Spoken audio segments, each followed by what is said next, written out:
নির্বাচনকালীন সময় নিয়ে এনসিপির আপত্তি নেই, কিন্তু জুলাই সনদের আইনগত ভিত্তি ও মৌলিক সংস্কার না করে যে সময়সীমার মধ্যে কমিশন নির্বাচন করতে চায় সেটা জনগণের আকাঙ্ক্ষার সাথে প্রতারণা হবে বলে মন্তব্য করেছেন জাতীয় নাগরিক পার্টির উত্তরাঞ্চলের মুখ্য সংগঠক শারজিস আলম।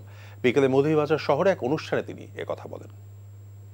নির্বাচনকালীন যে সময় ফেব্রুয়ারি জানুয়ারি, এটা নিয়ে কিন্তু আমরা আমাদের জায়গা থেকে বিরোধিতা জানাইনি, কিন্তু আমরা আমাদের জায়গা থেকে জনগণের প্রত্যাশাটা তুলে ধরেছি।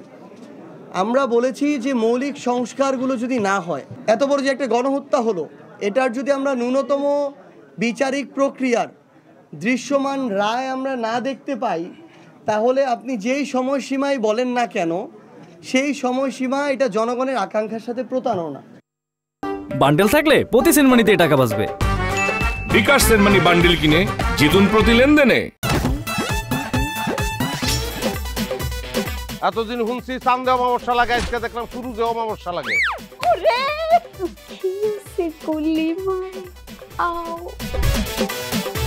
আপনার নামটা? আমার নাম লাবণ্য। এটা ধরেন। এইটা কি? সোলেমানি আংটি। ভয় পেলে নাকি সিরিয়াস?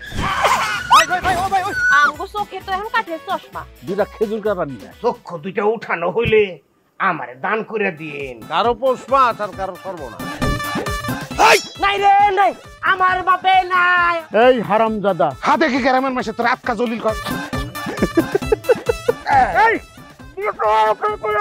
আমার ঘরে তিনটা বউ এতিম হয়ে যেতাম। বস্তালা আবার ঢুকা।